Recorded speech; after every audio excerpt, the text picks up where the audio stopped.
Welcome to the Swedish Gaming Dudes. My name is Johan. I'm John. Well, I'm Justin. And Happy New Year to all our fellow listeners. Same. Happy New Year. Yeah. Happy New Year to you too. Yeah. 2026. We're going to start this year by talking about, once again, the Game Awards, the results of the Game Awards and our thoughts around that. And also our predictions about 2026, about the new games that are coming out and some other exciting things. But before that, what are you guys playing right now? John, what are you playing right now? Yeah, all right, let's see here. I did actually not too long ago finish off the Metroid Prime 4 game. Ah, yeah. And the game was actually, it was super great. It's kind of controversial because people say out of these 4 games, the 4th one wasn't that much successful. Like, not bad, but the least good. Yeah. In sort of ways. And I kind of understand because it takes its own kind of direction with the desert and the somewhat linear kind of way that they created some of these environments. And the way that you would use this Viola bike. Yeah. And, pretty much new and old kinds of stuff. And I think that they got some interesting ideas that they implemented in great ways. And we cannot even forget the mouse mode. Yeah. Which I did try to force myself to introduce myself to start to play the game with that. And, I wanted to play it through, but I'm glad I did not. Because I just felt like, as I held it, you have to keep your hand in a sort of a position where you would angle your wrist down in a way, so it's not really resting on top of the surface you got your hand on.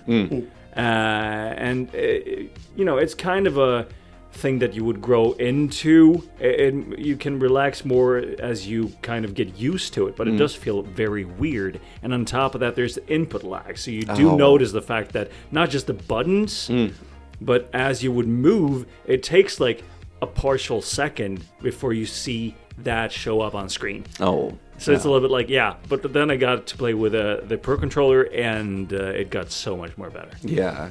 And I'm so glad because those intense moments later in the game, I could not have done that with the mouse mode. No. But yeah, I'm so glad that I played that, and I did play, buy a ton of games throughout Black Friday and somewhat. So I did start to play just, a couple of minutes of Terminator No Fate 2D. Yeah. Which is really reminiscent of a Super Nintendo game. And it's actually quite difficult. I did not really expect that firsthand. But, it was amazing. I'm going to dive more deeper into that somewhere later. Yeah. But first and foremost, I'm actually getting really stronger into this game, Ghost of Yotei, that I'm borrowing for you just now. Yeah. And it's just so amazing. Like, the story is more compelling than its predecessor, I would say, to begin with. Nice. And I'm just so happy that I'm playing it because it's such a breeze. It's not easy by any means, but I love it. It's balanced difficulty, and there are so many things to do.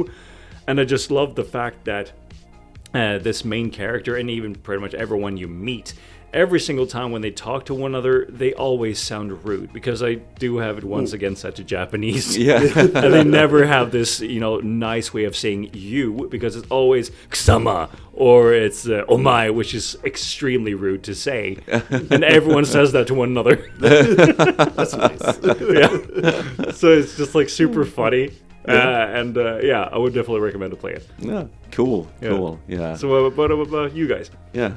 Also, Metroid Prime 4. And I agree pretty much with what you said. It was very controversial, especially that it wasn't as much going back and forth between the different areas. It was finish this area and then go to this area, and then it wasn't until you wanted to get upgrades, basically, that you went back to another area. Yeah. And that isn't, like you said, kind of controversial for a Metroid game. It's usually a lot of back and forth between the areas. And the Viola bike was good intentions, but it didn't really work out. There was too much dead space. Yeah. And the green crystals that you can collect for an upgrade. So collect X amount, you get this upgrade. Collect this amount, you get this upgrade. And such that if you have a resource that is finite, they don't respawn, it's very, very frustrating when there's only the exact amount that you need. And not like 20% more than you would need for the last upgrade. Because I know all three of us missed the exact same pot of green crystals in the exact same temple. Yeah. And when you look at Reddit, everybody said that's the one they missed. Because they were missing this last few percent. It was that pot, 90% of players. Yeah.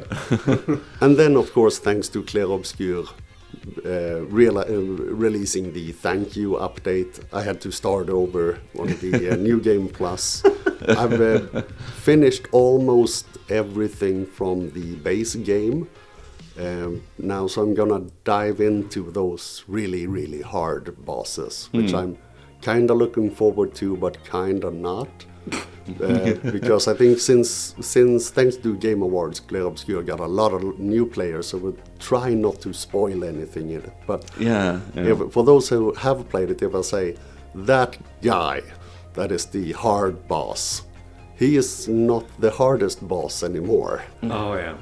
So I've seen screenshots from people. It's like an 8-hour fight with 16,000 parries. Oh my God! So from some of the bosses, I hope that it is because they are playing on experts, not on story mode.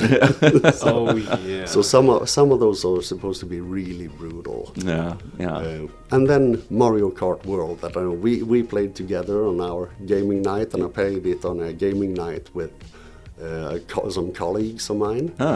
And it's me being really bad at racing games. Usually, it is a really, really good game, even for like noobs like me. Yeah. So I think those three have been the three big ones I've played since last time. Yeah. You won. Yeah, I also played a lot of Metroid Prime 4, and I also have like that way more positive to it than a lot of other gamers, I think, online. And but I agree completely with the criticism with the desert and the Viola bike and stuff like that. I think the strength of it is like I really like if you view the areas as almost like specific dungeons, almost Zelda-like when you get to a new environment around this desert. I just like the atmosphere, the graphics. It's very, I mean, maybe not compared to PlayStation 5 games and stuff like that, but it's one of the most beautiful games I think Nintendo has ever made. And I really, really like the music. I think some of the pieces of the music is one of the best in the series, basically. With it's very good with the atmosphere and the design like that. But as you said, collecting these green crystals should have been more. It should be easier if you're now going to collect crystals. It's not that specific that you have to collect all these exactly these, as you say, and it's easier to do during the end phase of the game, but at the same time it's very like confusing. I think the system, the way you receive upgrades as you collect the green crystals, you get a more powerful beam and you can do this and this, but it's not very clear that you can do that. So it's not very well presented, the way you unlock things. And I think you would have a better game if you just as you alluded to, that you can choose whatever area you want to start with. So don't have it like sealed off, because I thought that when I started playing it, like when you get to the desert and you get the bike and they say like, now just try to explore wherever you want to go.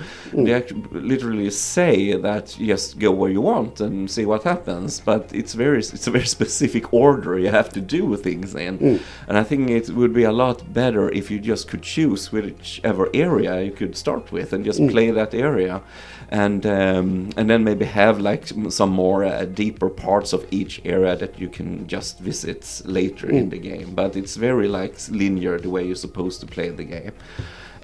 So I think they lost there, and I think they should absolutely include, as they did with the Amiibo, that you can have music in the desert when you're driving around with the bike, and it's just this silent, eerie feeling now. That's so, I would say, so greedy that you have to buy this Amiibo to get music in one of the areas you spend the most time in. Yeah, and I think that was... Yeah. It's so unnecessary. It's so unnecessary because the first time when you're exploring there, the silence can be, you almost feel like a Kubrick movie or something, like 2001, this silence and this atmosphere, and that's fine. But then when you return to that area, you should absolutely somehow unlock so you can change the music. Then so you at least have something different to listen to because you're spending so much time there. So it's easy thing to fix, and I read online that you can unlock this if you 100% the game, and I have 100% the game with items and scans. Still haven't unlocked the... Yeah, I think that was the super secret ending that you unlock instead if you 100%. Yeah, maybe you have to complete it on hard mode, I don't know, but it's still way too much effort just to have music in an area in a game. Come on. It's a hidden microtransaction, but you don't realize it's a microtransaction because you have to buy it in a store instead of in-game. Yeah, no, it's really stupid, and I think it just stains the game. Unnecessarily stains the game. You want to have a positive feedback from the fans that you finally got this new Metroid Prime game after 17 or 18 years or something, and you just have to have this paywall thing that you have to get this Amiibo. It's so unnecessary, and it just, so much unnecessary criticism against that game, But besides that, I was really enjoying it. I was enjoying the areas, getting the upgrades, and just getting through the story and things like that. So I think it's still maybe the weakest of the Prime games because I've 100%ed all the games before. But at the same time, maybe I enjoy it more than if you say the second game, because that's way harder. It's a very hard game, Metroid Prime 2. So I think it's more enjoyable experience overall than playing the second game, but yeah, it's just unnecessary things that they should have just changed during the design period of the game. But nonetheless, I enjoyed it. I enjoyed the atmosphere. Just being back in a new Metroid Prime game was amazing after so many years. So I played that a lot. I played also Hades 2, still a lot of Hades 2, but I almost completed everything in that, just finished the story and the epilogue and everything. So I think that's what I've been playing the most. Yeah, also a lot of Mario Kart World with friends during Christmas. But it's, as you say, it's a very good game just to pick up and have fun with. And it's a lot of fun to play against 24 people online in two-player mode. The chaos of that is super fun. And but I'm looking forward. I want to play Ghost of Yotai, John, as you mentioned. I would love that game. I think I love the first game, so I want to play the second one, as well. But so a lot of games, a lot of games coming out this year also. But we're going to start with the Game Awards and the results of the Game Awards. And Justin, you have a list here of... I compiled some of the categories that we discussed in the last episode. Yeah. And as we predicted, Clear Obscure just went in with a vacuum cleaner and said, okay, we'll take this one and this one and this one. So they got Game of the Year, of course, Game Direction, Best Narrative, Art Direction, Score and Music, Best Performance for Jennifer English, Independent Game, Best Debut Indie Game, and Best RPG, which makes them set a new record for the most won awards at the Game Awards through all time. Wow. They beat Baldur's Gate 3 with their 7 wins. They got 9 wins. That's crazy. Yeah, but it's well deserved. It is well deserved. It's not because of hype or anything like that. It's just that good. It's I was thinking, was that actually true that I read online, because I haven't really verified? It is said that this award that the game got retracted because of supposed AI usage to building it was the game. a nomination that it had at the Indie Game Awards, because they are very strictly against AI, and during development, Sandfall had used some AI assets as placeholders while they were developing it. and there was like one asset that they had missed in the QA phase that they had missed to remove and replace with the quote-unquote real asset. But that was they fixed it after like a week or something and replaced it with the real one. But they got disqualified from the indie game, and I can understand it because they have to draw the line somewhere. And in a way, I'm glad for the other nominees because if they hadn't retracted Clair Obscure's award, nomination, they most likely would have won it. So it's nice to give the other games a chance.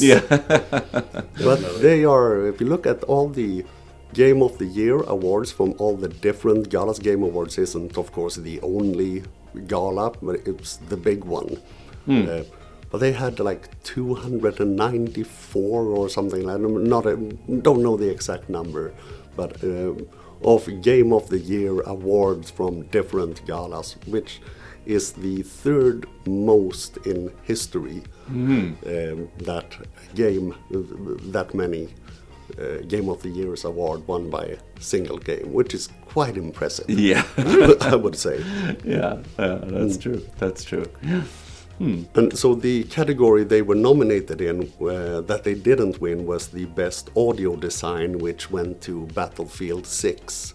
But they have I think we talked about that, and that Battlefield, they have a very, very good audio design. I haven't played it, but I read that online as well. If you've played Battlefield 6, you understand why it won, because it's that good sound design. So and they have the advantage that they have such a huge, sound library already from the older games. So they have an advantage for it being the umpteenth game in the series. But it's cool. My cousin works at DICE here in Sweden, so it's fun when they win some awards and stuff. That's cool. And I know we talked about the best family game, where both Mario Kart World and Split Fiction were nominated. And I know I said that I thought that was the weird nominee. Donkey Kong Bonanza won Best Family Game. Which is basically a single-player game. That's confusing. That was a little bit weird. They deserve it. It's a great game, of course. But I was a bit surprised. So, okay, really? I thought they would be the underdog. Yeah, only if you compare it to like multiplayer, because it has multiplayer as well, but it's very sparse with what you can do to players. But as a family, I mean, kid-friendly way, quality-wise, it's amazing. Like just as you say, as a single-player campaign. So I guess if you're comparing it to that, it's definitely deserved to win that. But maybe like Mario Kart World or something like that. I don't think it was nominated, but it was... it was nominated for Best Family Game. Okay, it was nominated as well. Yeah, because that feels more obvious in a way, because so many played it, bought Switch 2 with that game, combination. So felt like the most obvious win. But game design-wise, Donkey Kong is way better, I think. How it's designed, every level and all the choices you can make, and compared to Mario Kart World. So and I thought Split Fiction was the one of the top runners in Best Family Game. Maybe we are kind of partial since it's our Fares, like we know him or anything, but Swedish Fares. Exactly. Who was the head honcho of it. And I wrote this down because I know you played it and liked it. Best innovation in accessibility went to Doom: The Dark Ages. Oh yeah, I forgot to talk about the game actually. Now that I finished it before Metroid Prime 4, I really got to say that, out of these three latest Doom games, it is a good one, but it is the weakest one. They did try to change things around by making sure that there were flying sections, like you have this dragon with guns, and some sort of a booster thingy to make sure that you could fly faster.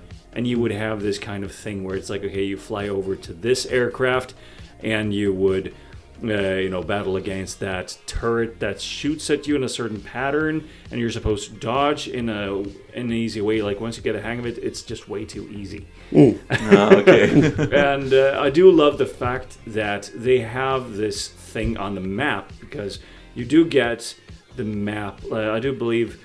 I don't really remember, because I do mix it together a little bit to get confused with the Metroid Prime games, where it's like, okay, in the Metroid Prime games, you acquire the map instead of it being automatically there by just a push of a button. And I do believe it's just there always in the Doom games as you explore. And you have, all the collectibles at their various points. Yeah. And also you have these markers. If there's a linear path, you would see later on that there's like a symbol with a door that's open from its door frame, and you would see that, okay, maybe that means something specific. So yeah, if you would pass that point, you can't return to that point unless you would restart the entire level. Which is good to know, for the sake of, if you want to complete it, you can do it in one run without having to go back. Okay. And then I found this other hack where I just wanted to share that, because it was just so amazing. Like, I got all of the collectibles in one level, but there was just, one of these kinds of challenges that you would need to do regarding killing enemies in certain specific ways. And all you needed to do was to try to finish that, but if you would miss one enemy, you don't want to restart the entire level, so it means that you can just, restart the checkpoint. And it just adds on top of it. Okay. So it was that was amazing. Really, really smart. Yeah, so they were generous with that, and I love the map system.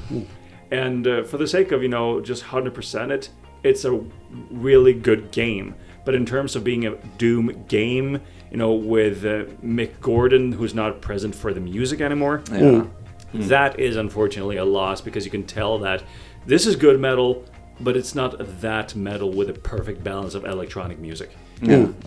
So, I would recommend the game, but just keep an open mind that this is not the same as Doom Eternal or Doom 2016. Interesting. Yeah. And we had best adaptation, movie adaptation or TV series adaptation. Of course, Last of Us Season 2. Yay! And that wasn't really surprising. No. One of the other nominees was Until Dawn, the movie where the big thing the movie had in common with the game was the title, and that's what they had in common, basically. So unfortunately, it could have been a very cool movie, but they fumbled it, unfortunately.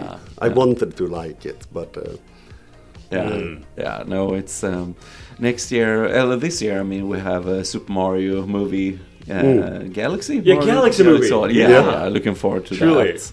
And after that, next year again, I think we have the Zelda movie, right? Coming out. Summer 27. Yeah, so that's going to be interesting, because it's a higher bar, if you want to call it, maybe. Oh, yes. Hopefully quality-wise, because I really didn't like The Last of Us Season 2, but I didn't like the second game with the story, and I didn't like that at all. So, and I think they actually made a worse telling of that story in the TV series, because it's so... The characters are not like the characters in the game. I can at least, even if I didn't like the way the story was told, it still felt like those characters. But here it's just so different. It is so stupid. The script is so stupid in Season 2. So, but yeah, I guess it's a low bar this year, maybe. So 2026, I have to say, Fallout Season 2. Yeah. If it doesn't get nominated, the judge has been bribed. I have to watch it. I like the first season. I want to watch the second season. And the second season, the episodes they have released so far, they keep it up. It's really, really good. Yeah, still. nice. Very, very, very well made. I have to watch it. I haven't even watched the first season, but go for that, I guess. It's good. It's a very, very good adaptation. Nice. Yeah. And I think they have, unlike Last of Us Season 2, they have a bit more freedom, since it isn't directly based on one of the Fallout games. Yeah. So it's sort of outside the game, not lore-wise. It is the developers have said, we will incorporate the lore from the TV series into the next game. So it's not that it's completely disconnected from the lore.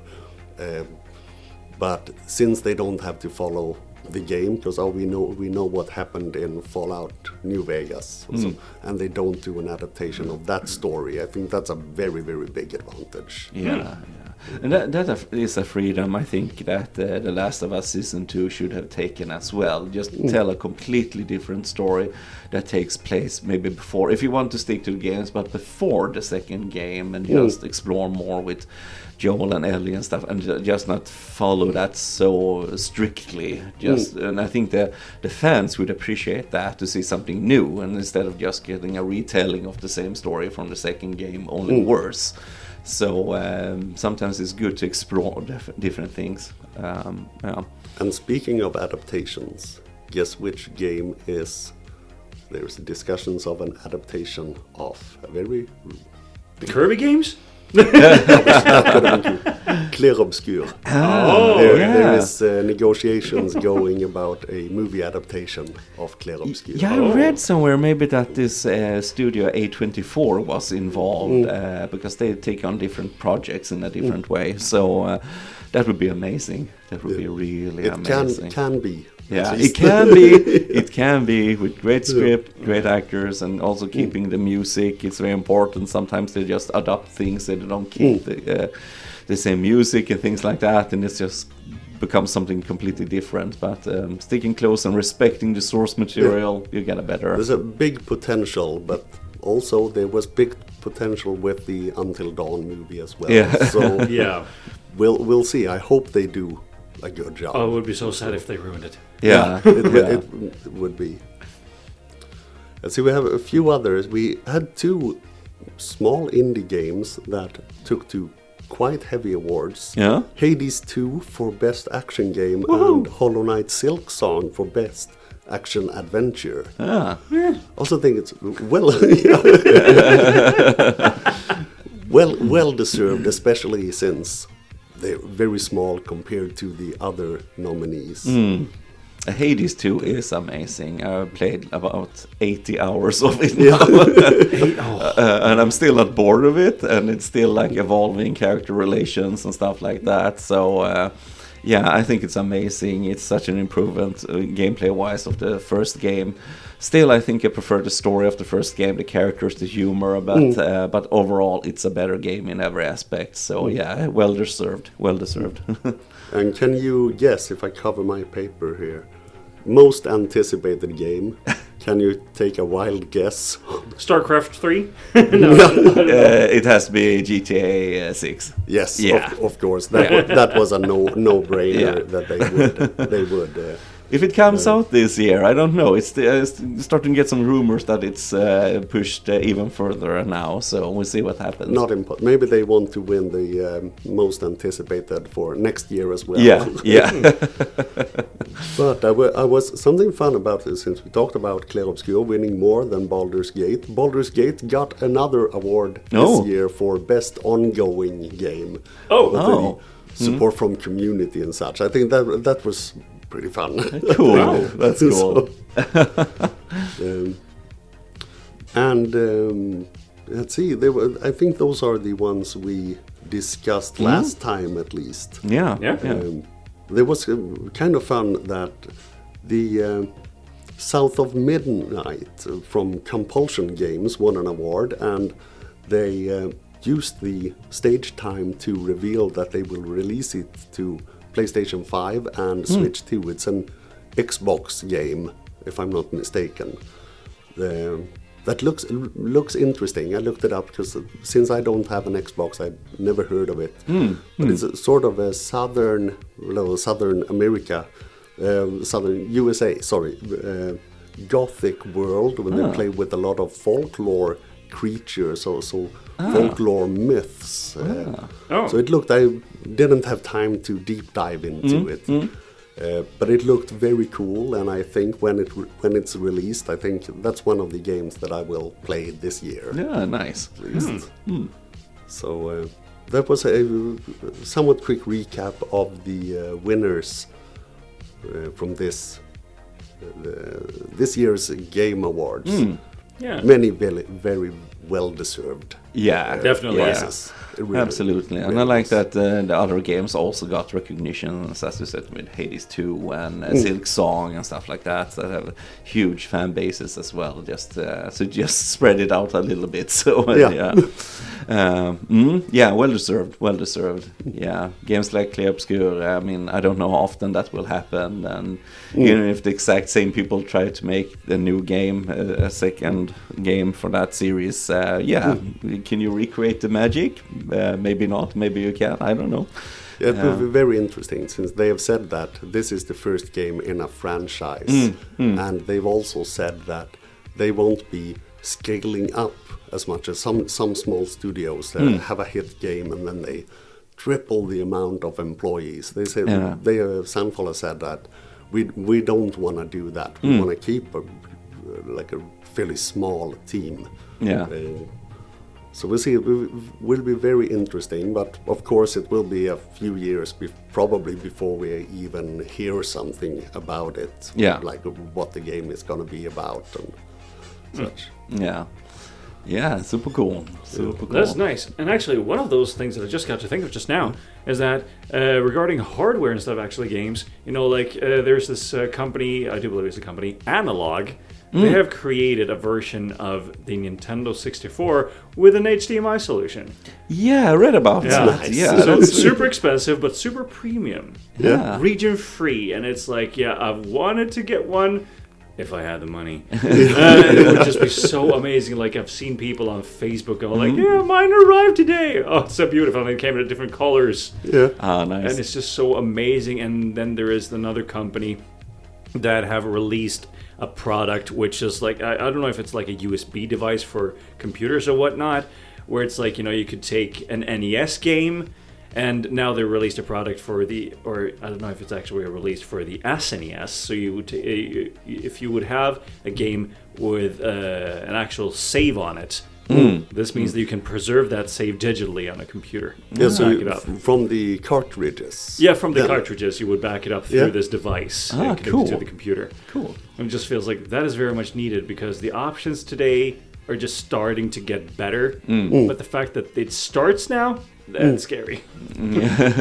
But it's interesting that like retro gaming is becoming a bigger thing than compared to 10 years ago or so. Yeah. So yeah. it's the feeling I get, at least. Yeah, I guess the interest maybe is like people, a lot of like YouTube channels and stuff like I go back and do like I played all these games and all the Metroid games and for example, and I think just maybe the interest of trying those games for yourself and collecting is bigger today.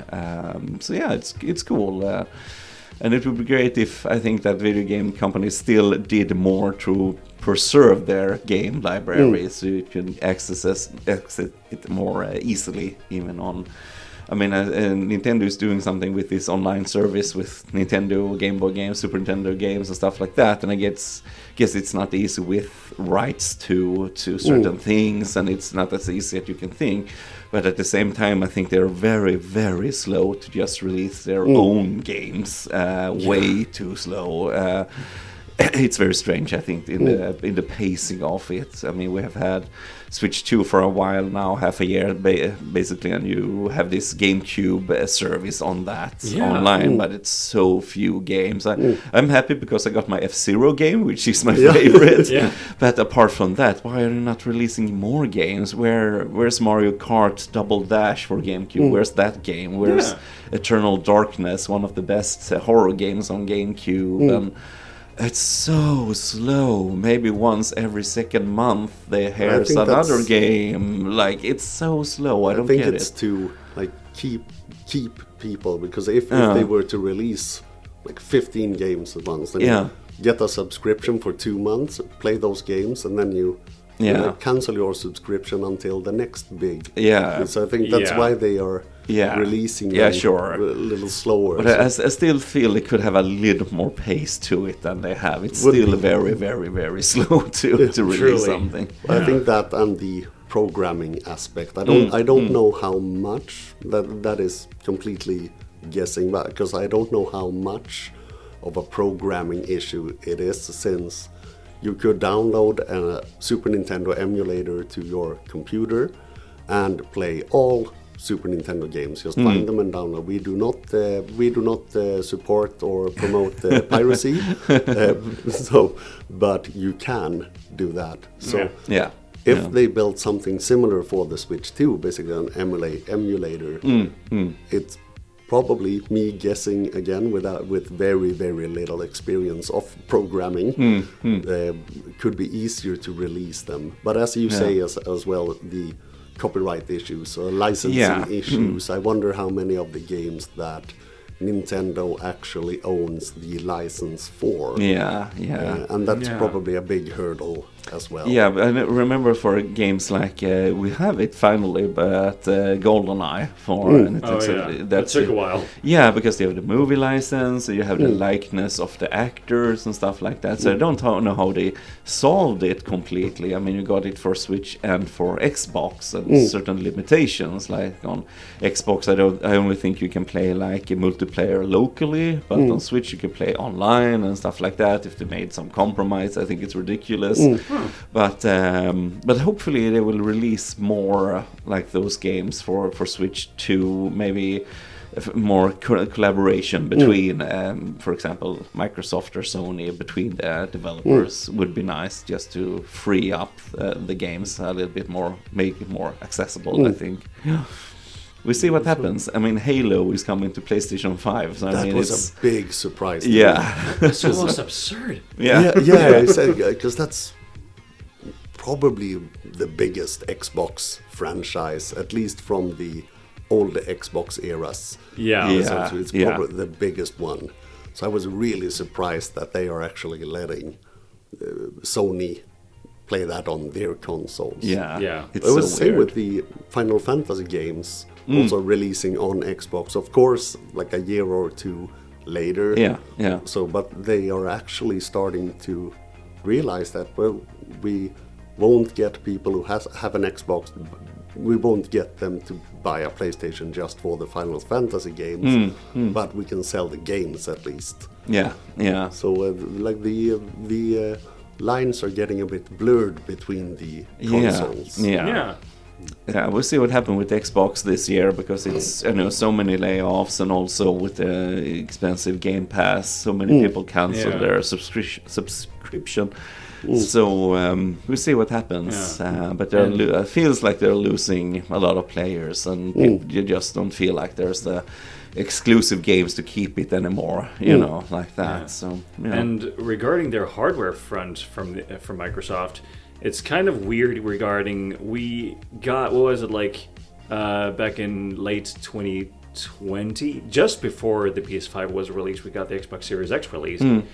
And it wasn't that long ago when they actually released their handhelds in collaboration with Asus, or the ROG Ally, as well as the ROG Ally X, which is like, you could play Game Pass on there, I do believe even xCloud, but you cannot really play anything natively offline-wise, which is kind of weird. And so that makes you wonder, what is the plan for the future when it comes to consoles for Xbox? A lot of they're talking a lot of just going to be cloud gaming, basically. That everything is an Xbox if you have an account for it. So I guess so. I think a console that will be, some people probably don't like that we call it a console, will be interesting. The Steam Deck console, which is basically a computer, more or less, but a computer for games. That would be very interesting to see what kind of an impact. It's been a while since we had a new company make a console. And speaking of Steam, I guess you guys have heard about the new Steam machine about to be released or something like that? There's this cubic kind of console thingy. It's like a computer. Maybe I got the wrong name, because I thought that was the Steam Deck. No, not the Steam Deck is a handheld with a screen. Sorry, but the Steam Cube. Yeah, Steam Cube. That's a good name, Steam Cube. Half infringement. Heard it here first, folks. Steam Cube. Yeah, no, but I think the most biggest threshold to overcome for that is the pricing. If it's very expensive, because people really like the presentation of that, the Steam Cube, but if it's too expensive, people won't buy it. So that's the biggest hurdle to overcome. If you have a good price on it. But then again, everything is getting more expensive, even with the consoles and stuff like that. So maybe the newer consoles, when PlayStation 6 arrives, it will be way more expensive than the other ones. So I don't know how people will react. It will be. Yeah. I would say at least $800 US, Yeah. $900 US probably for the PlayStation 6. Yeah, I figure paying more than the PS5 Pro, which is in Swedish SEK. I'm thinking for the PS6, I'm ready for 15,000 at least, maybe even 18 or something like that. So I feel we'll save up now.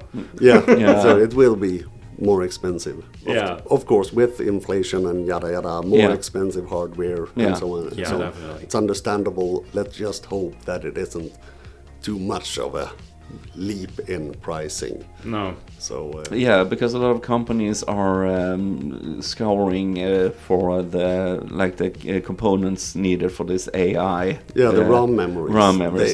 So they're just spiking in price, and probably will continue to do that for a while. So it will. So see what happens. But it's more expensive year. I guess we have ahead of us with the new technology. So Unfortunately, let's just hope that the quality matches the price, so to speak. Yeah, because it's just the consoles are never as good as it's only as good as the games are to that console, and I think I thought about that when I played Metroid Prime 4. You can complain a lot about certain design choices in that game, but it's a very beautiful game. Graphic-wise, it's Definitely. very beautiful, and it's very smooth. Yeah, very smooth. Yeah. I played on my 4K TV that has 120 hertz update. Playing that in 4K, it looks amazing. And I thought playing that, this is a hardware that's weaker than PlayStation 5, for example, but it comes down to how you design the game and the art choices, the art design for the game. And optimizing it. Yeah, and optimizing it. That makes the game beautiful. It doesn't, if you have the most horsepower, basically, it doesn't mean you have the best looking game. It's how you utilize certain limitations and how you present it art design wise and choices. I mean, it's one of my favorite games from last year, just graphic wise. I think it has a lot of atmosphere, a lot of feeling to it, and it's still on a weaker console, if you want to call it that, hardware-wise. So, even if you can have one of the most beautiful games ever, but if it's not fun to play, it doesn't matter. So I think they have to. That's why I like most of Nintendo's newer games, and always have respected Nintendo, because it pushes ideas and think outside of the box, and you can do this, and wow, this is very cool. And but certain games just feel like they're for PlayStation 5. They're just releasing Call of Duty 6, 7, and they're just updating them. Not even that, just releasing another one, not innovating or just using same assets and same things. You have another one, but it just feels like the one that came before. So I think you have to have good innovation when you're releasing newer games, and I think Nintendo still is very good at doing. Yeah, they do very much with very little. Yeah, and that's very cool. I think. So, I talked to a friend who is a game developer about that. That you can have games that it's the same hardware, but they can be very beautiful and very less beautiful. And it's how you make the behind the scenes work, how you optimize it. Yeah. So he said he felt like, because he started playing Clair Obscur now. Yeah. And that was actually one of his main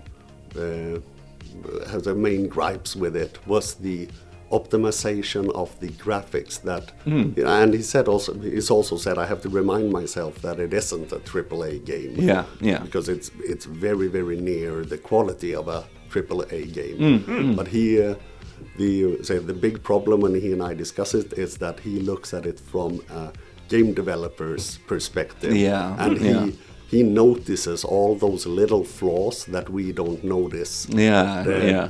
Because we pass it by when we run through a level and pass it by. Yeah. But he actually stops and looks at it and looks at the details of it. He sees a game like this Matrix Code, Exactly. So it's very fun to hear. We usually discuss games after I've played them, because when he points it out, I forgot to mention in the beginning that I played Echoes of the End from Myrkul Studios, an Icelandic, very small studio. Not the best game I've ever played. And we would discuss when I started playing it. I was a few hours in. He started pointing out, so, okay, look here, if you are walking and then jump up to crawl on a wall, it's very Yankee. There's not a smooth transition in the model itself. So it's basically instant teleportation from ground to wall. Yeah. And I could not stop thinking about that during the whole. And it was, unfortunately, it was. I think the studio it's about Clair Obscur budgets wise and so on. And he said that's very impressive with Clair Obscur, that they did very much with a very small budget. Yeah.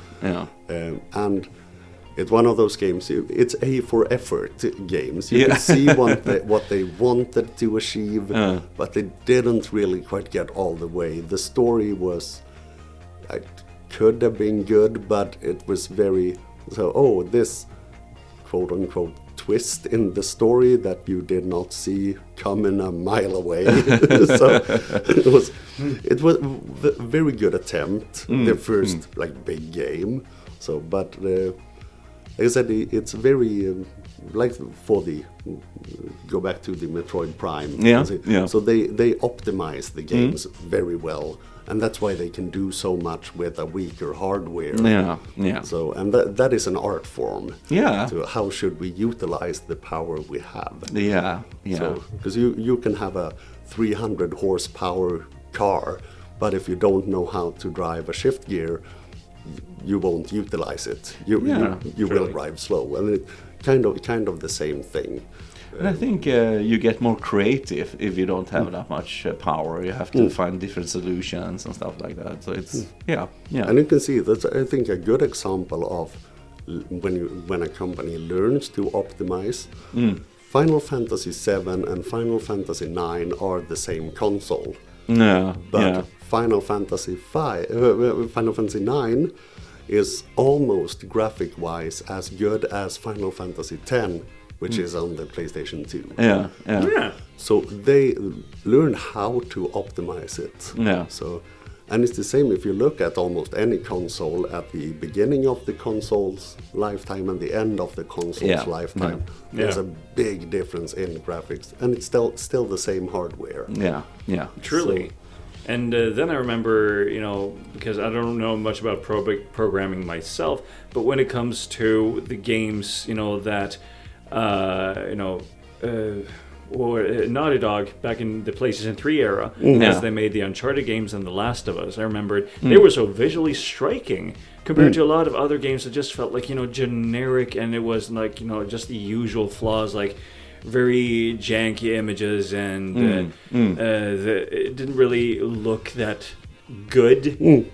But it almost felt like, you could tell that Naughty Dog knew what they were doing. Because the graphics was so much more better, and that kind of example, because I felt like one of these kinds of things that I kind of look towards subconsciously these days visually in a game is that whenever a character touches a wall or grabs something, is it like, okay, does that surface float next to the other, or does it actually touch? Yeah. And it's rarely when I feel like there's an actual physical contact visually. Yeah. And I remember reading that when the first Uncharted game came out, that Naughty Dog talked a lot about animation. Like so many companies can have good animation, but just having this flow of different, like the combination. Like when you play as Nathan Drake, you can run, you can slowly walk, and just so you avoid this, as you said, teleportation feeling. feeling. Yeah. You have this fluid animation. I think Naughty Dog was one of the first companies that really worked on that part, to have that sort of fluid animation and movement feeling of the game character.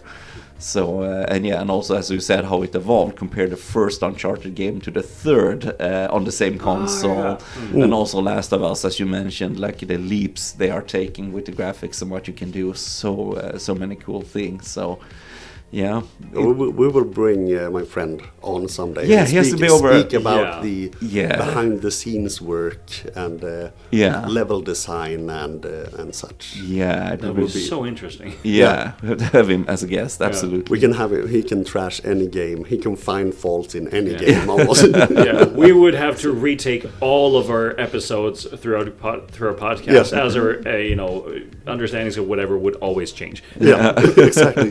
And it's fun. I think it's fun both for us and listeners to learn about the process before release, like what happens and what makes. We will look at. I've told him to look up some games with different kinds of level design. That's his main area. So like a colleague of his was at a gathering at his job, and a colleague of his described his role very well, my friend's role. He's the guy who decides where in Super Mario are the coins you collect. So, and that it plays a big role. Yeah. Oh yeah. So that's a very good, simple, very simplified description. Yeah. So we will look at it. We will bring him on soon, I hope. Yes. Yeah, Will that'd be be so so. amazing. Different kinds of level design and Yeah. do's and don'ts, so to speak. Cool. Yeah. Shall we get into the Game Awards trailers, the reveals? Yeah, of Yeah, course. sure. Yeah. I don't know if you watched all the trailers I said. I watched none. I watched didn't. some, but it's I don't remember really. What's anything exciting? You feel There like? was a lot of exciting things. Yeah. They open. I have the pre-show and the main events separated here. Yeah. And the pre-show, it was especially two games. The first one that they opened the pre-show with, the Free Shepherd, where you play as a dog shepherding sheep. Yes, and looked very gorgeous. Yeah. And I can finally play a game as a doggo. Yeah. And I had to mention Decrepit. It's a Souls-like melee horror game. And the reason I wanted to bring it up, it's a Swedish studio, Yemmerdal Games. It's a one-person studio. Oh. So Wow. it's really cool. It looks not as good as Dark Souls or such, which is not surprising. Of course, he hires people or people that helps him, but just like Sandfall did with Clair Obscur, it's not only the studio. You have consultants that help you. Yeah. But I thought that was really cool that it's a Swedish game with one dude who, when I read a description, from some site, this is a guy who has been sitting in his closet in the apartment writing this game, or making this game. Wow. That's super cool. Yeah, but we have, I don't know if we should save the ones that I know that you will like for last, but the Larian Studios that made Baldur's Gate games are gonna release Divinity. It's an RPG game also, so that's what they are good at. Yeah. So, a very dark theme. I felt like these are the dark, weird things they weren't allowed to put in Baldur's Gate 3. It looked very debauchery. Okay. I got a feeling that it was kind of a mix between Baldur's Gate 3 and the movie Midsommar.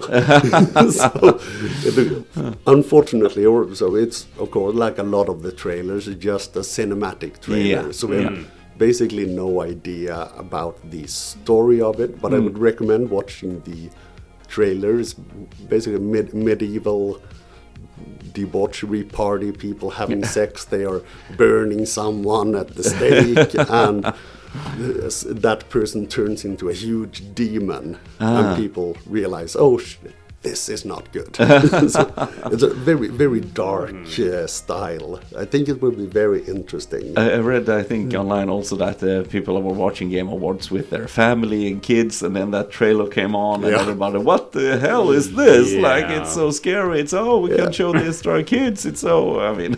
Quite far from Super Mario. Yeah. But I think that can be, especially since it's Larian Studios that are behind it. To be interesting. Will be very, very interesting. And Exodus, that I have talked about so much. Yeah. It unfortunately didn't get a 2026 release date. It will be early 2027. Okay.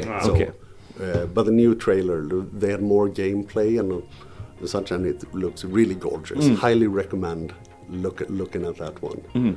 And there was another RPG that was a Dungeons and Dragons RPG, like Warlock, made by Invoke Studios.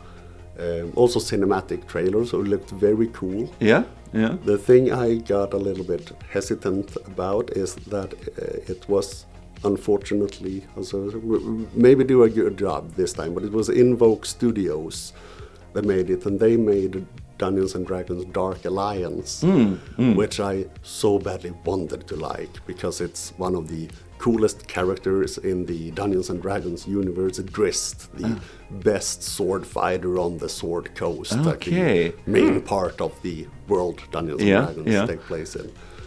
And I wanted to like it, but he's the greatest swordsman on the Sword Coast. But if someone attacks him from behind, he can't just turn around. You have to run in a little circle. Oh, yeah, I remember that. Yeah. And it was too bad. I wanted to like it because it's based on the first couple of books about Drizzt, this sword fighter.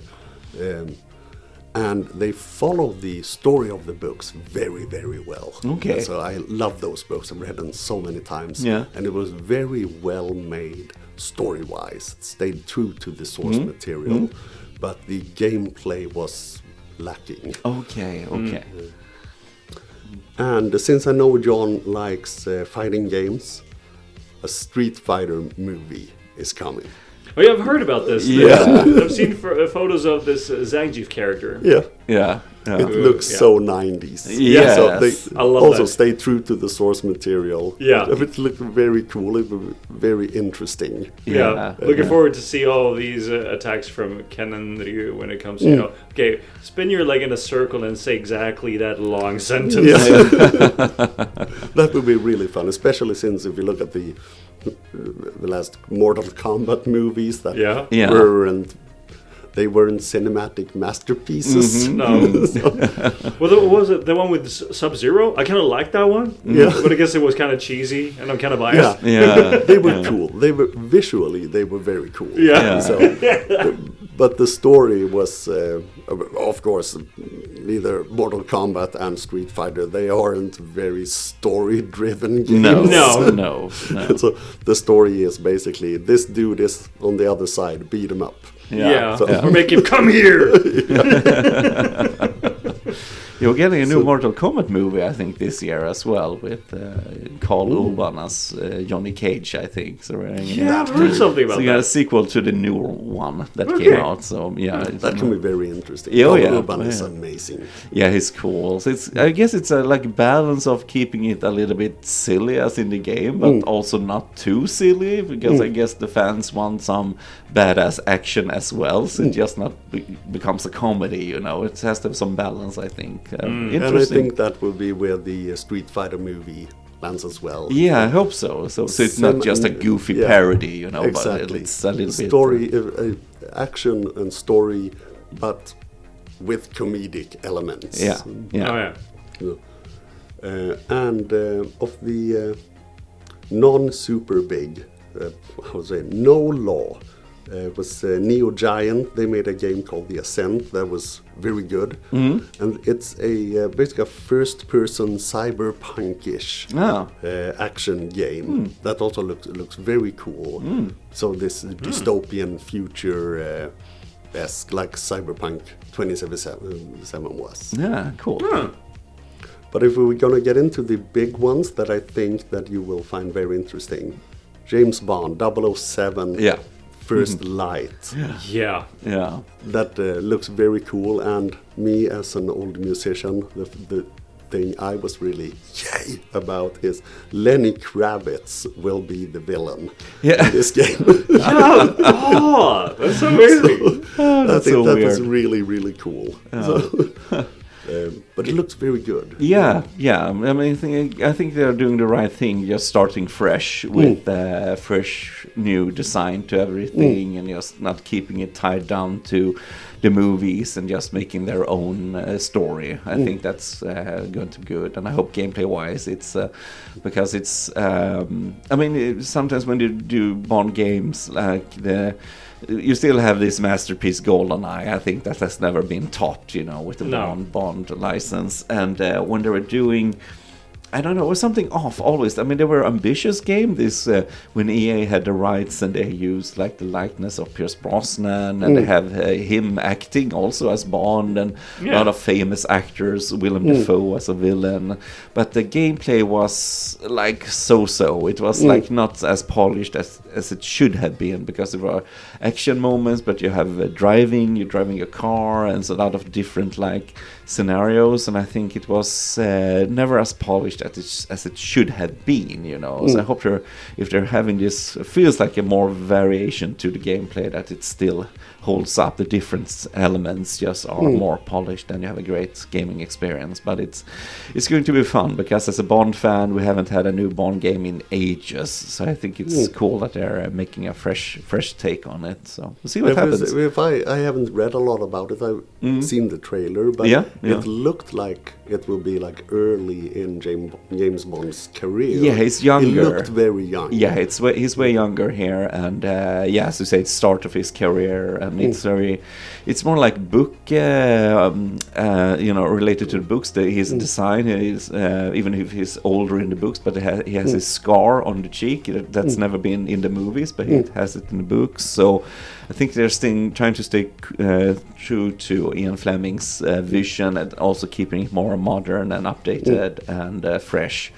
So we see it happen. That would be very interesting. Yeah, if it still feels like Bond, this is like this Bond feeling, because it's always interesting when they're shifting the actor who plays Bond. And I remember when Daniel Craig made the first like Casino Royale, which is this masterpiece, I think. But at the same time, the first time I saw it, I was so used to Pierce Brosnan that your mind has to get used to the new actor and things like that. So, and that can also be like the feeling of this new game. Like it's, but is this the Bond? Does it feel like Bond, or is it more like generic action? But I think they're working hard to get that Bond feeling to it. So, but it's going to be interesting. I'm definitely going to play it. So. And I think speaking of Casino Royale, because that's late in the movie career of James Bond, but isn't it like the first or second book? It's the first book, actually. Yeah, it's the first book, and so much of it is like elaborated in the movie. Like in the book, it's just basically the card game. They don't play poker, I think, in the book. It's something different. A long time ago, since I read the books, but you have the same characters with like Vesper, that's Bond's love interest, and the villain Le Chiffre, and you have the torture sequence, but everything else is just like filler, like the movie had because you can't just make a movie about that. You have to have different action sequences, and so Bond, when they run out of books, they basically just transform to something different, maybe more action oriented than the books. Definitely the books are more like spy stories, but the Bond franchise has evolved on its own outside of the books. So I think the best movies have a compromise of what's the books are about, and also what the movies have become. Have a balance between that, and also have that Bond feeling. But we're getting this game, and hopefully soon we get a new actor who plays Bond. There are different rumors every day as a Bond fan, but we have to see who goes to play the new Bond. But since they sold the rights, it's not the Broccoli family anymore. Now it's Amazon who has the rights. So we'll see what happens. with everything. I'm just worried that we'll lose something in that transition, going from this family-owned movie franchise to this big corporation that just want to pump it for money, basically. Just quality-wise, I was wondering what was going to happen. We're losing John now that we turned into a literature Yeah. podcast. We will get back to the games, John. But it's I do enjoy it myself, but since I'm getting less active, I need to keep myself awake. yeah. But yeah, it'll be exciting to see in one game. Yeah, It will. And we get also old franchise Tomb Raider. Yeah. Oh, yeah. Yay. Now that's your cup of tea. That's my cup of tea. Absolutely. So you get the Tomb Raider Catalyst in 2027, Yeah. completely new Tomb Raider game. Yes. And yes. Tomb Raider Legacy of Atlantis, a Yeah. remake of the first Tomb Raider game. Yeah. Oh yeah. Yeah. And Truly. of course, since that's a great game, there's a very lot of potential. Yes. So it will be very interesting. Yeah. Especially the thing I found sad. I know some people will get mad at me about that, but I was glad it was pre-alpha in-game footage because it was very unpolished. But especially when you watched it right next to the Catalyst trailer. But that's a very good game, and it deserves a remake and not just a remaster. Yeah, A yeah. completely new take on it. If you play all the old Tomb Raider games, I think the first one is still the best, absolutely. And they released this as a HD remaster, as you said, a couple of years ago. And they also had this anniversary edition that came out on PlayStation 2, and you can play it on PlayStation 5 now. They released both that and the Legend, first game in that series as well. But it's good to have, like, a lot of fans I know wanted. I enjoyed the survivor Laura, like with this Rise of the Tomb Raider and Shadow of the Tomb Raider and all that, like that. But I know a lot of fans have been wanting the old school Laura, this badass femme fatale hero, who, more sure of herself and more like badass in general. So a lot of fans are happy that they finally got the old Laura back. So it's going to be interesting. I love the first game, played it a lot of times, and just playing this remake, and also the new one. I think the new one is continuing. It's an older Lara Croft in Catalyst. It's continuing after, I think, Underworld, like that series, Legend and Underworld.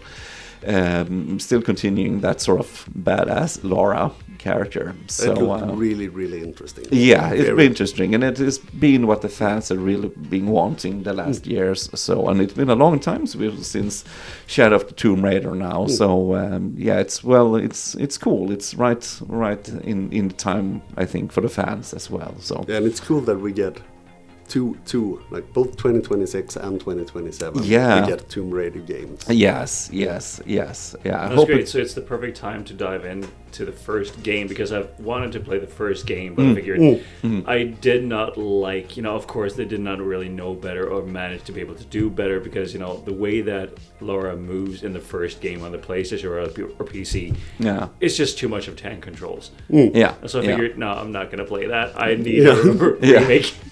You can play the anniversary edition, for that's better. Like, you have more modern controls on that. That's based on a PS2 remake, and then you can play a remaster of the original that's out also on PS5. But you can choose to have the old controls, like tank controls, but you can have modern controls as well to play it with. But it's hard because it's very grid-based, the design of the level. So even if you play like with modern controls, it's way easier to move Laura, but at the same time it's very specific where you have to jump to make the jumps in certain areas. So it's not that easy. But you can at least save anytime you want, so you can just reload if it, you die a lot. You die a lot in Tomb Raider. So, all right.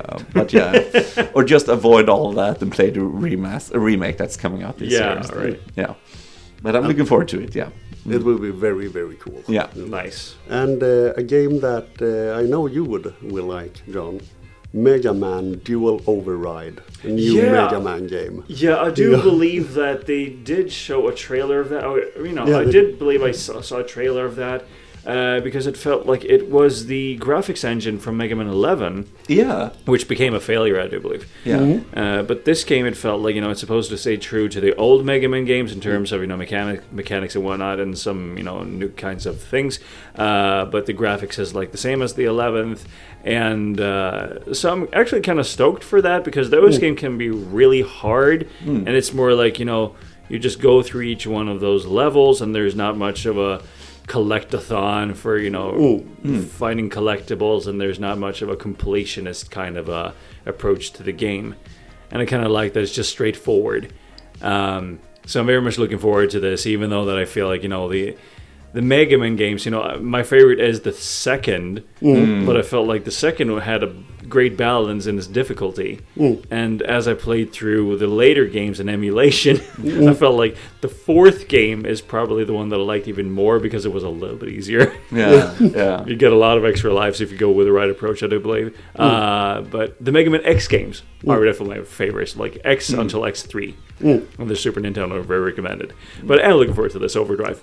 Yeah, it looked really cool. Very fast pace, like really very Mega Man game. Nice. It would be nice if that franchise had a revival with this new game. Just getting some new Mega Man games. We're a long time also since we had a new one. Yeah, definitely. So yeah, as long as you do it right, great game design. Sure, absolutely. Yeah. Yeah. And then we get Star Wars: Fate of the Old Republic. Yes. Nice. And it's one of the head honchos is Casey Hudson from former BioWare. Yeah. He was involved in Mass Effect and Star Wars: Knights of the Old Republic. Yeah. Oh. Yeah. And it looks really, really good. Yeah, I hope Nice. it's because Star Wars can be amazing if it's done right. And I think since besides Andor, which is a masterpiece, but the Disney era of Star Wars have been very lackluster compared to other things. So as a huge Star Wars fan, I collected Star Wars my whole life basically. I have a huge collection, but I just lost interest in the franchise because of the quality that Disney put out. But making this like a new, coming back to the formula of the Knights of the Old Republic, because that's I think the first game there is one of the best RPGs I've ever played. It's so well implemented. You can choose the light or the dark side, and you get different special powers, and you can use mind tricks as a Jedi or a Sith, and how you choose the story to go with choices. And yeah, to have that in a more modern, refined game would be amazing. So I'm hoping it's a success, and it's turning out to be a good successor to those games, And I think thanks to, or not only thanks to, but partially because Casey Hudson is involved, I think they will stay truer to the Knights of the Old Republic than was it Survivor and Fallen Order? Yeah. I don't know. I don't remember which order they came Fallen out. Order first. And I know Survivor got a lot of criticism. That Fallen Order was good, or okay, or pretty good, and that the second game was a little bit lackluster. Yeah, I as a fan, I really enjoyed those games. I have to say, I didn't play what's it called, Outlaws, the store, because that flopped completely. Yeah, that was a big flop. It just didn't look fun to me. And but the Survivor and those games, I thought had a good story. It felt like Star Wars. And it's never not fun to swing and wield a lightsaber. The feeling of that in those games, the heaviness, the force of it just plowing through enemies, it was great fun. So I really liked those two games. Played the second one a lot. I didn't complete the first one. I took Platinum Trophy, but the second game I haven't done everything in. But I think the second one was even better refined story-wise and character-wise, and level design and all that. It's good Star Wars games, I think. So yeah.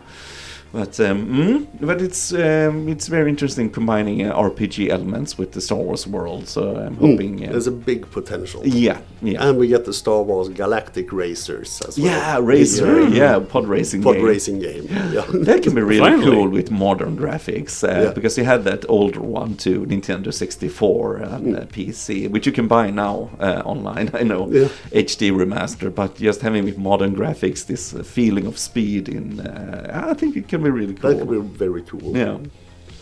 And the last one that I have on my list to bring up, I'm pretty sure Johan has watched the trailer over and over, Resident Evil Requiem, and that Leon will be a playable character. Yeah, old man Leon. I've actually sometimes when I know that I'm really going to buy a game, or also with a movie, I'm absolutely going to watch that movie in the cinema. I never watched the trailer, but because I don't want to spoil it. I saw the first trailer for Resident Evil 9 Requiem, and I think, oh, this looks very cool, and I know I'm going to play it. So no, I'm just being avoided. I just seen images of Leon as this 50-year-old guy, but it feels like Resident Evil 9 is, and it's soon out. It's in February, I think. It's going to be a cool mix of having this survival horror feeling with this girl you're playing as, and also you have this more action-oriented gameplay style with Leon. So I think it's a combination of both worlds that can be very present in the Resident Evil franchise. So I'm really, really looking forward to it. But I have been deliberately avoiding trailers because I don't want to spoil anything until I'm sitting down and playing it. It was a huge applause when they revealed that Leon would be. Yeah. And there was other interesting trailers. I don't know if you watched the whole. I just watched parts of it online afterwards. Yeah, a lot of anime art style games, a lot of samurai-ish games, and a lot of two-player local co-op games. No, that's good. I don't know if it's like the Ghost of Tsushima effect with all the samurai games, and It Takes Two effect of all the two-player games. Yeah, most likely. Some of them looked interesting, but a lot of them looked as, is this the trailer I just saw, but a different part of it? Unfortunately, some of them probably be very, very interesting. Most likely. It almost sounds like, when you would watch the average Nintendo Direct, it feels like, at least 60% of these games unveiled would have trailers where it's like, anime inspired visuals, and it's like, okay, generic, next one. I always fast forward. So it will be interesting. Some of them looked interesting, and it will be interesting to see if they reveal more about the games. They might be interesting. We'll see. But those the ones I talked about are the ones that I think will be, for us at least, the most interesting ones. So to keep an eye out on. Yeah, definitely. And there's one game I'm thinking, but it feels like maybe it's just too early to show any kind of gameplay, because I've only heard about that. Yes, it's in the works, and it's the remake of Fable, the first one, because I've never played the original, and the visuals are too rough by these days because it's a Xbox original game, and it's the second one is supposed to be a masterpiece as well on the 360. But it just felt like, I'm waiting for the remake. And that will. They didn't have a trailer for it. I was surprised that there wasn't a trailer for it at the Game Awards. But I've seen some screenshots of it, and it looks really, really amazing. It was very interesting, because I never played the full Fable 1 or anything of the other Fable games. And as an RPG fan, I should have. So that will be very interesting. I don't know if there is a release date set for it. No, I don't even know if there's a release year. Because it feels like it could be next year, but it could have been this year too, because I don't really know when they started production and started working on it. Well, that is one to look forward to as well. Yeah. Cool. Yeah, do you have one like for this year, the most anticipated game for you as a gamer? Do you have a favorite that you're especially looking forward to this year? that you know is going to be released this year? I don't think I have one. Yeah, no? To me, now that I saw the trailer for it, Legacy of Atlantis, Tomb Raider, yeah. And even though it's not usually the kind of game I play, the GTA 6, if it's released this year. I mean, it looks incredible. Yeah. Like, it looks like so lifelike with the graphics and the world and the setting and everything. So it could be very revolutionary when it's released. Absolutely. Yeah, and that will be the must-play game of 2026. Yeah. So it looks, it probably, or at least since they've worked at it for so long, really hope they nail it. Yeah. But Rockstar usually does. Yeah, Yeah. Rockstar are very solid with their games. Yeah. They are slow but high quality. Yeah. They're not going with the EA approach. Okay, let's go every second year. Yeah. Exactly. so I think those two, and what Star Wars going to be released now? Fate of the Old Republic. Yeah, I don't think it's this year. Maybe that's too early. Or I have to check that. But it feels a little bit early because we haven't seen that much of it yet. But we'll see what happens. But also looking forward to Tomb Raider and Resident Evil 9. Absolutely. Yeah, of course. So it's going to be a good gaming year, I think. Yeah. Maybe that will be the first Resident Evil game I play from start to finish. Yeah. I have to do that. Yeah, it looks amazing graphic-wise and design-wise. So, I will call it. So, hey, this lore piece. What do they mean? Explain it to me like I'm 5. It's but the story is tied together usually. And they're like going back to the destroyed Raccoon City, and that happens in the second game, and now you have a remake of the second game, but otherwise you just had that game for PlayStation 1, when they released that one. So I always like when they sticking to the story that they have started, even if it's way back, I really like that. And you, John, any particular one? No, I actually don't. I'm thinking like, okay, when should I order pre-order the PlayStation 6, because I feel like so long as I stand in line for a long time, I can get it on day one. But it's rumor has it that late 2027 there's a chance for the release. But it's only a rumor, like definitely not even slightly confirmed. And here in Sweden, it's up to the store to start the lines of pre-orders. Unlike America, where it's like the manufacturer handles it. But games, I feel like I have such a huge backlog to the point where it's like I might even look more to the games I got behind me that I should have played by now instead of looking forward to new ones. Sure. And plus, there's the aspect of expensive games, but given we share a lot of games amongst each other, so I feel like it's worth it. Yeah, absolutely. Yeah. Okay, so we have any more thoughts about upcoming games or Game Awards related stuff or something? No, were there any of these games nominated that you feel like we need to mention? Because I did think of one thing that I've been curious about for a long time: Metroid Prime 4 regarding these talking NPCs. What are your thoughts on that? I don't think they're as annoying as people want it to be. I mean, sometimes internet just jumps on a thing like, oh, look how silly this is. It's stupid, blah, blah, blah, blah, blah. But in game-wise, it's not that. I mean, sure, you have like different characters over there, but they're very like shallow, stereotypical space marine sort of characters.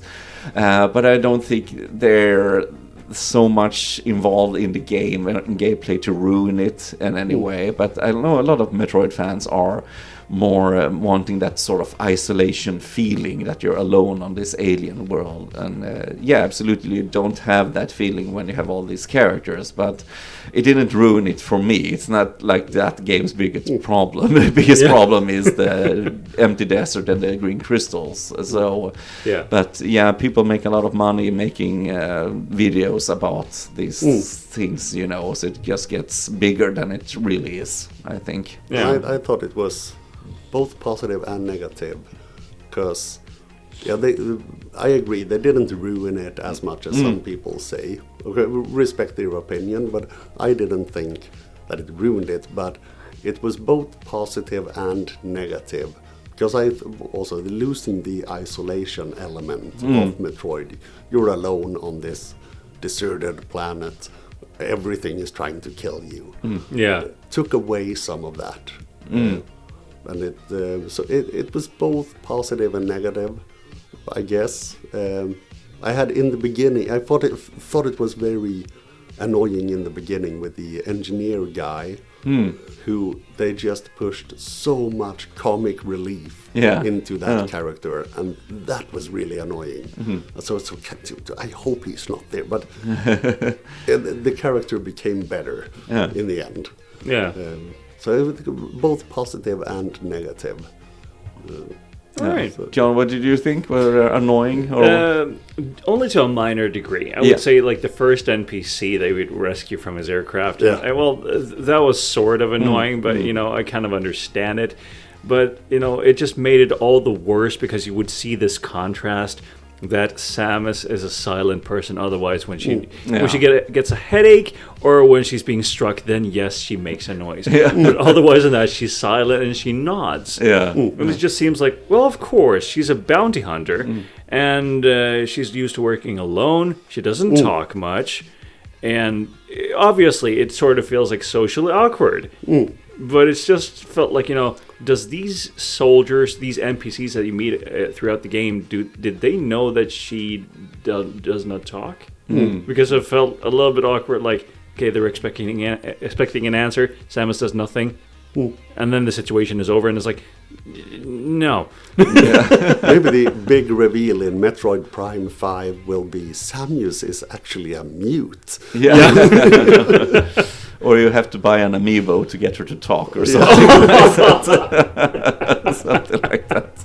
Yeah. Very expensive, exclusive amiibo or something. No, that's so stupid. No, but I agree with you, John, that it's in certain cutscenes, it's very weird. It's weird that she just nods, and you can meet this sniper guy. That's one of the better, I think, characters. Yeah, definitely. And he's out in the desert playing his harmonica, and you can meet him there, and he says like, "Oh, Samus, my words flow so easily when I'm spending time with you," and Samus is just stoic, just standing completely quiet beside him. It's weird. It's weird. I mean, you can have some. Maybe they were afraid of this Metroid Other M, that game for Wii, where Samus talks a lot, but it's very cheesy. It's very cringe dialogue. But you can just have a little bit of dialogue, maybe just some words. You don't have that much from her, just a little bit, But it's very, the dialogue in Prime 4 as well is very like sort of goofy, cliched talk, from Marines, like ooh, and like very stereotypical. Very stereotypical. Yeah, but I think it was good for the world building aspect because now you started to get information like the sniper guy with the religion aspect. Yeah, that's true. So you started to get a little bit more lore about things outside of the isolated planets. And that was pretty cool. I think.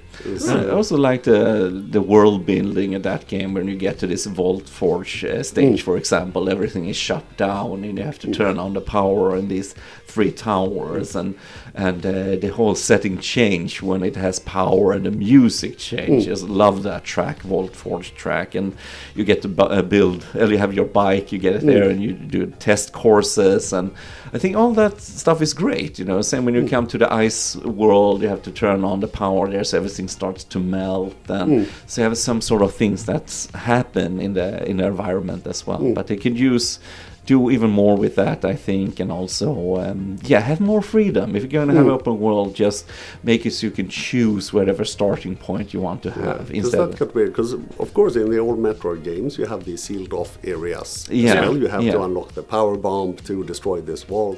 But it doesn't feel as, I think at least, that it doesn't feel as constricted as Metroid Prime 4 did, because everything is connected. You don't have the giant dead space in between the different areas in the older Metroid games.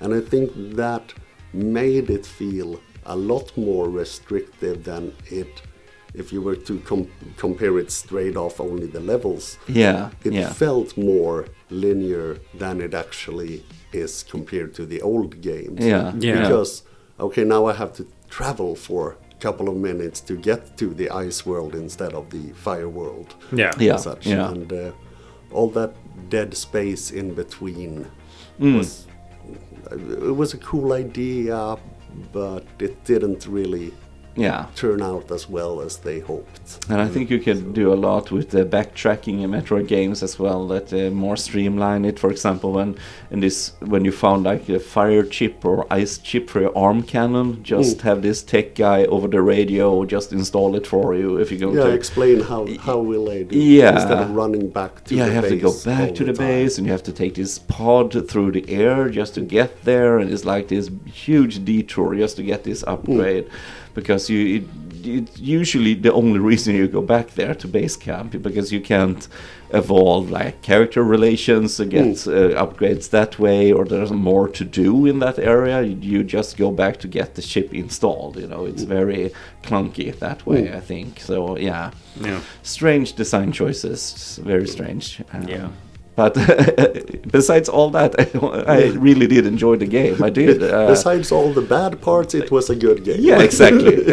I feel like that. It's very like conflicted gaming experience, but overall, I'm still positive to it. I still recommend it to friends to play Yeah, it because it's definitely. Yeah. I think the positive parts overweigh the negative Yeah. parts. So yeah, It's a solid game. yeah, I think Solid so. game, just Yeah. not as much as the first one. Yeah, but despite its flaws, it's a very solid game. Yeah, Yeah.